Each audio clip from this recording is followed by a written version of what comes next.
Greetings and welcome to Blue Smoke and Black Ink, the podcast where you can blow off a good cigar, or if you'd rather just spend 30 minutes with a sit down with some of America's greatest writers. Today, we're pleased to have as our guest Betsy Ellor. Betsy's a new friend of mine. The reason I say new friend is I've only known her probably 10 or 12 years. And when you get to be my age, anybody you've known less than 50 years is a new friend, but she's still a very cherished friend and a really talented one. I just love this gal. She does so much. She's a novelist basically, and that's what we're going to talk about. She has a brand new novel that has just landed called HERA, Kingdom of Lies. She's also a editor. She put together this anthology a few years ago, Healing Cares or Heroic Care, and we'll talk about that if we get a chance. I don't know how much time we'll have. She's a children's author. Wonderful book you'll find called My Dog Is Not a Scientist, although her dog River is kind of a scientist, but we'll get into that too. But on top of all this other stuff, uh, she's an interior designer and I believe an interior engineer. My gosh. And if I can get the buttons right, we're also going to find out that she's a very beautiful person and a very beautiful friend of mine. Betsy, how are you? Good to see you. I'm great. Thank you. That was like a very nice introduction. Oh, good. I'm glad you liked it. Are you all strung out? I know your new novel has just landed and you're planning on doing some marketing for it. So are you stretched thin or are enjoying this part of the process or not? I'm enjoying it a lot. I have the big book launch party tomorrow, which is like a combination Greek trivia. I think you're coming to Greek trivia Yeah. and a book Well, launch. And let so me getting that. interrupt. Let me interrupt you there. I hope this telecast will be up by then, but Okay. the it's on January 22nd, and now Hmm. you can talk about it because if it's gone, it's gone, Yeah. but maybe not. Go ahead. Yeah. So it's at the Castle in Beverly, and I'm doing a bunch of other events, which I'll have posted soon. I'm trying to like get a bunch of stuff scheduled. It looks like a lot of my stuff's gonna actually happen in March because we'll talk about the book, but it ties really nicely in with women's history. So I'm doing some events at some different libraries and at Endicott, which is where I work, related to women's history. So I think there'll be a bunch of stuff in March, which is actually nice that at the moment, I feel like when I had the last book, the children's book, the month it came out, I felt like I didn't even sleep. There was so much going on. But this I feel like is a little more spaced out, which is definitely making it so I can enjoy it more. Oh, that's great. Yeah, it seems that whether you're publishing traditionally or independently these days, the onus is on the author to do as much marketing as he or she can. But you seem to be a person who enjoys it rather than just detesting it. Yeah, I think and you probably heard the story before, but that when I came out of college, my undergrad degree is in creative writing, and I wrote a musical with a composer, and it got picked up. It got performed a few places. It got published, and I was like, "That's it. Now I'm going to be the next Stephen Sondheim." And like, this Yeah. is. And then I didn't do any marketing, and it just kind of petered out, and that was it. And I didn't really know about like I didn't really think about the business side of it at all.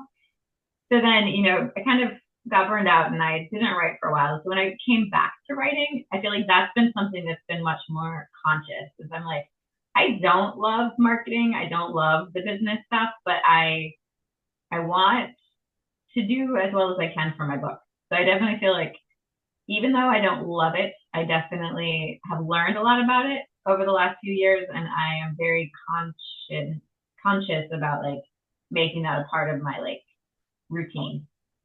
Oh, that's great. I was going to mention in my notes, Sarah Crew, I Mm-hmm. believe is the name of the musical. You Yeah. wrote the book, you wrote the Mm-hmm. lyrics, and it Mm-hmm. actually got produced. That's Yeah. amazing. People don't realize that it's 10 times harder to get a play produced than it is, especially in this day and age, than it is to get a book published. So my congratulations goes out to you. Yeah. If we have some time, we'll talk about that. It was based on what, the Little Princess? Yeah. Yeah. A Little Princess by Frances Hodgson Burnett, which is, yeah, it's so long ago now, but it is funny that that was because my undergrad degrees are in creative writing and theater design. So from the theater design, I eventually went back and got my master's in interior architecture. So that's what I do for the day, and then which is actually great because during the day I'm like drawing and working on that side of my brain, and then in my free time I can write. Like I don't know that I could write all day and then write all night. It's like a nice, but Oh, they're that's great. both That's sides of my creativity. and you're amazingly versatile. But let's get to the reason we're here mostly, and that's Hera. Do you have the book to show us and tell us a little bit about it? Oh no, you're Um, not going to say no. Hold on a second. I forgot to grab Okay. a copy, but it's right here. I just didn't I forget. should have it too, but I don't, not with me. I know. Well, I here we go. There it is. Hera, Kingdom of Lies by Betsy Ellor. Tell us Yeah, so about it. I have all the copies packed up for the event tomorrow. So maybe tomorrow. Okay, good. Yeah. So what would you like to know? Uh, well, first of all, you probably know already that I'm on thin ice. I know absolutely nothing about Greek mythology. I thought Zeus was the guy who wrote Green Eggs and Ham, and it's apparently a completely different person. But you love Greek mythology, you're into it. And how did your love of Greek mythology turn into a novel? So I've always kind of loved all mythology and folklore, but then when my son and I started going through like the Percy Jackson phase of like reading that age YA, I started going back and rereading all the old mythology, Greek mythology, and I just what really resonated with me is how Hera was portrayed in all the stories. Like no one's favorite goddess is Hera. Like she's always the bad guy. She's always the villain, and she's always portrayed as very petty and jealous, and that's like her only motivation is to like get revenge, mostly on Zeus's lovers or anyone who slights her in any way. And so I think when I was reading it now as like a full time working single mom, I had a very different relationship to it because I think as a mother, you definitely have a lot of people that kind of have opinions about how you're doing at your job. So it got me thinking about what it must have been like for Hera, who was raising among her children the god of war, like the literal god of war. So I'm like, what was that like to be his mom, especially with the world judging you because you're supposed to be like the supreme goddess of all mothers? And also as like a leader and just like she was queen and she was historically a queen before Zeus existed, like in real ancient history. So the cult of Hera predates Zeus in the canon. So I, I was really curious about like, what was that like to sort of like go from being a leader to sort of being secondary and trying to, sort of navigate that political, um, power struggle between like he's in charge, but she still has a lot of thoughts, but she's sort of been made secondary. She's just a very complicated character. And I think again, as someone like my age with this life experience, I sort of you can definitely relate to a woman who's considered difficult or just like, oh, she's so petty, like she's so, grumpy when you're really just like trying to do your job and trying to like get stuff done. It gave it a different meaning. So I started to sort of look into, what's her version of all these myths. Like in her version, she's not petty and jealous. Like she has other motivation. So I started, that's kind of where the idea came from. And then the story just like came together. But she's in like every myth. So the hardest part was narrowing down what to include. And it's a lot like, a villain redemption story like Cersei or, there's a lot of stories now where we're taking kind of the bad guy. There's a Medusa book that came out recently where you're taking the villain, but like showing it from their perspective. And I felt like hers really spoke to me, like as somebody who's trying to balance all those roles that women balance, Yeah. parenting, being a wife, being like a leader in your career, and like balancing all that and trying to get it right while like it seems like the whole world is watching. So that's really where it came from. Wow. I'm familiar with the book because we're both in a group called the Carrot Cakes, as you well know. So I wasn't at the inception of this book, but I've seen its gestation right through the years. And I guess I never asked you this. You're obviously creating the point of view and the opinion, but how much leeway did you grant yourself as far as the plot? Did you take some Greek mythology stories and switch them entirely to make Hera look good, or did you feel that was out of bounds? I didn't. I think that that's kind of a no-no. You can't like completely change the story around. Like you have to like you can change the background but not the facts. But one thing that works really well is that when I was researching, if you look back at the original like Ovid, Homer, Hesiod, like all the different original stories, they disagree a lot with each other. So a lot of times if someone reads the book and they're like, that's not the story I know, it's just a I tried to pull from like lesser known versions. So most commonly Hephaestus, which is one of Hera's sons, like the common legend is that he's the one who designed and built Olympus, like the the palaces and everything.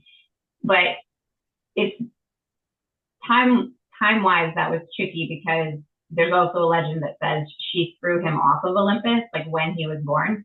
So he can't have built it if she throws it off him when he's born. If this is complicated. But I basically chose a secondary myth that someone else had told where like Prometheus is the one who builds Olympus. So I didn't necessarily change the legends. I just sometimes chose the version that's less commonly known, if that makes sense. Yeah, So yeah, I see exactly what you're saying. You yeah, had so a there'll be a lot of variety. surprises, even for people who know mythology. They'll be like, oh, that's a different twist because a lot of times it was just more interesting too to take a lesser known version Yeah. uh, to make the story feel fresh. How how important was the idea and ideals of feminism when you were writing this saying, I want to promote a woman who deserves to be promoted, or was that secondary to the story? What I don't know if you can put a number on it, but what percentage of you was saying this is a book of feminism? Like 0% when I was writing it. I think that's been something that's been really interesting with like the early readers. Um, is they all say it like it's just like the first there's like oh it's a feminist retelling of the Greek myth, and I'm always just like it's not what I intended, but I think because it's really talking about sort of finding your voice and your power in a society that doesn't necessarily have it. In the book, Hera had been queen. She becomes secondary. Zeus kind of wants her to like just make him shine. And for many reasons, that's like there's like a big political game of chess between them. And I think that when people pointed it out, I'm like, oh yeah, that's totally feminist, is like trying to have power in a patriarchal society. But that was 100% not what I was speaking about. There's also, because there's a lot of politics and there's this king who makes decisions based on his own preferences more than thinking about the good of the kingdom. People have said that it speaks a lot to our political climate now. And I'm like, also unintentional. I wrote it before. So I guess you just write the story you have to write. And I think if I set out to have a political intent, it wouldn't work. So Yeah. Oh, look, a river ran through it. This is a joke I tell at every meeting. Betsy's dog is named River, so whenever he walks into the room, this joke wasn't even funny the first time, but I still tell him every time, look, a river ran through it. But getting back to the political thing, at most of our meetings, I think I tried to push the political idea on you. I see Zeus as a power-hungry lunatic, and I don't want to mention anyone currently in politics, but I think it's a real good analogy of what's going on here now. But you shot me down every time that you had no intention of doing a modern political story, did you? no, well, I think it's the same. I think that obviously, like I was hearing that, it is very much there. I definitely have had that comment from readers also. But I maybe it's just me as a writer. I can't start with a theme. Like I have to write a story, and then based on like the characters and the plot, my books are usually really plot heavy. So, like I said, I was very interested in this political game of chess where she's trying to control him, but in such a way that he continues to think he's in power. and she's just gently like nudging him in the right direction. Uh, Um, and or not so subtly, just like she's steering him from below. And I think just on that theme, like you get that political sense, but it's like the politics is driven sort of by the character and the the arc of the story, not like it's not like politics for politics' sake. yeah. I'm working on book 2 right now, and I had a list of like I want to really get into kind of like exploring like raising a neurodiverse child. So it's like push further with her like raising this complicated God of War character. And I'm just like, I can't think about this. Like it just has to like come back to that because I can't write a story with like a theme because there's nothing Yeah. that happens. You gotta have something happen and then you fill in the theme. The theme, Yeah. as long as you have it in your head, it comes out without you intending to, and it feels better. I don't think readers would like it if I tried to like, Yeah. then it would feel like an essay. Okay. Wow. Yeah. Yeah. I want to start talking about follow-ups to this and how prolific you are as a writer. But the thought occurred to me, and talking to me, never know where it's going to go, but it usually leads back to gangsters and The Sopranos. Uh, Tony Soprano was running the New Jersey mob and letting Uncle Junior know or think that he was in charge. And it sounds like is the exact same story, a figurehead leader set up there so people can take pot shots at him while the real work is behind the scenes. But anyway, that's neither here nor there. Tell us how much time, how long this book is, and what you're planning for uh, future books about in this vein. So I wrote this in 2021-ish, and it came out like right as I was getting divorced and then kind of building my identity after that. And I think because I had all of that stuff and also a deep desire to sort of like escape into my writing while like my life was crazy, I wrote this book in like the first draft, which was like 130,000 words in like three Wow. months. It was, which is not any writers out there. That is not normal. Like that's not my normal. I don't crank them out that fast. It was just really like I had all this stuff percolating, and it just went like blah blah blah because I had a lot. So that one book, which I tried for like a while to sell to traditional publishers as one single book. When I went back and I said, I'm just going to publish this myself, I had a lot of interest, but nobody was like biting. So I'm like, or like, signing on the line. So I'm like, I'll just put this one out myself. And the first thing was, I'm like, I want this to be 3 books because there's so much. Like I said, she's in every myth. And I feel like there was really like very distinct acts of her life, of which I don't want to get into because I don't want to spoil the book, but it's like she has like 3 stages, you could say, of becoming more empowered and like really until she finally gets her happy ending. Um, and so, and they work really well as books with lots of action in each one. So I split it up. So this is the first one. The other 2 are largely written. I just have to fill them in a little bit and do the editing. So those are next. So there will be 3 books in this series. And then, yeah. Wow, that's wonderful. Boy, you can do a lot. How many hours a day in a week, because you're a working woman too and a single mom, do you actually sit in front of the keyboard and punch the keys? And my second part of that question is the rest of the day, are you really thinking about what you're going to be writing the next morning and making notes to yourself, or don't you work that way? Yeah, I think so. I'm a morning writer. I write at 5 o'clock in the morning, every morning, 7 days a week.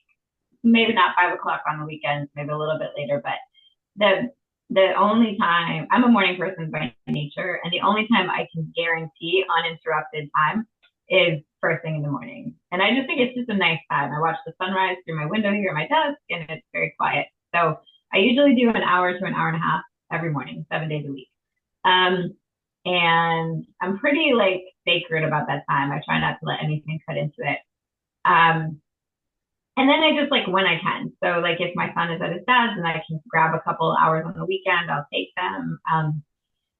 Occasionally I do work for a college, so I have a generous amount of time off. So sometimes I'll just, if I need a break, I'll take a day and I'll just like write for a whole day. It doesn't happen too often that I go a whole day, but um, yeah, so I just try and like chip away at it. But I definitely, it is sometimes slow, especially when I feel like I have a lot I want to say. But I can't write at night. Like by the time it's like 7 o'clock and I've made dinner and washed the dishes, my brain is like marshmallows.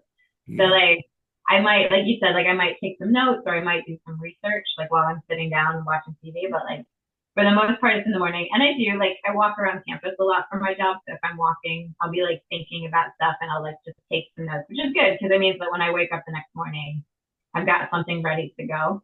I'm Yeah. not. I'm usually not like sitting at my computer at 5, not knowing what to write. I usually have something at that point that I'm ready to go on. So Do you physically take notes, write them down on a little pad, or do you do voice memo, or how do you do that? I do it on my phone. So I just use the. I have Google Docs on my phone, so I'll just like jot it like in a document or in a, like a little note Okay. thing for And myself. I'm assuming your employer's not watching, so I'm going to ask you, are there times during your work day where you come up with an idea and that comes to the top of the surface, or are you too dedicated to do that? Or maybe you don't want to admit it. No, and I think I'm a salaried employee as long as my work gets done. But usually, if I'm thinking of something and it comes up at work, I will just write down what I need to remember it for later, and then I'll like get back to work because it's like I can't take too much time. Like, honestly, because if I sat down and started writing at work, I would like lose the whole afternoon. As you know, it's like once you get in the flow, it's hard to stop. So I just usually jot some notes and then I like get back to what I need to do, and then later. Oh, well, that's just amazing. We're running fairly short of time. I want to do a couple more things and then maybe convince you to read a small section. But first, let's talk about some of your other work. Oh no, first let me ask you, what's the easiest way if we're not coming to the book launch tomorrow, viewers can buy the book? What's the most convenient way? You can just go to Amazon is the easiest way. It's And HERA show us Kingdom the of cover Lies. again, Bess. Yeah. HERA Kingdom of Lies. You can search for that. Pull it back a little bit. Yeah, gee, that's a beautiful cover. Did you design that cover? I did, yeah. That's the nice thing about having that artistic experience is I can I have a little bit more ability to make covers myself than average people, which definitely helps. Um, I also noticed in your writing that when you're describing a room or an area, your interior engineer background comes into play. It's just the talent you have, I think, and you work on. yeah, I mean, obviously my mind is there a lot during the day, so I think about spaces a lot, and it's not the book is the origin story of the Greek gods. So it's when it starts, like Olympus is just a barren hill. So the whole backdrop of the book, they're building Olympus. And I feel like, yeah, I think if you look across all my books, in almost all of them, there's some element of Yeah. construction. I was just like, I feel like it's like, a lot of writers write about writing. And I'm like, well, obviously, like I'm writing about building buildings because that's what I Yeah. do all day. And you do that beautifully. Okay, a few quick plugs before we get you to read a tiny bit. Tell us about this book. That is my children's book. My dog is not a scientist. It teaches the scientific method to sort of preschool to early elementary age kids. So it's very accessible and there's a lot of humor in it. I got a lot of, it's very popular, like with, especially with schools, because it is fun to have a science book for kids that's accessible but really teaches about science. Yeah, But even if you're not teaching about science, it's fun to just learn about like being curious and, getting out in the world and making observations and having a good time. And it has a and great it's a stuff. terrific book, terrific for children of all ages. And tell us about this. What's this all about? Yeah, HERA that's Kids. the anthology of stories. All I put the calls for submissions out, and it just said I wanted them to be about care, different versions of caring. So there's fiction, nonfiction, historic fiction, science fiction, like romance. There's every kind of story in there, and a lot of little micro stories. There's also some art and graphic novel pieces. So it's a really broad collection, but it's just very inspiring and heartwarming. And it reads a little bit like kitchen soup for the soul, like that kind of book where it's like a lot of short pieces, quick reads, and they can inspire you and fill up your heart. Oh, that's great. Terrific. Few minutes left. Let's get back to Hera. Could you set up and read a brief section for us? Your prose is just so beautiful.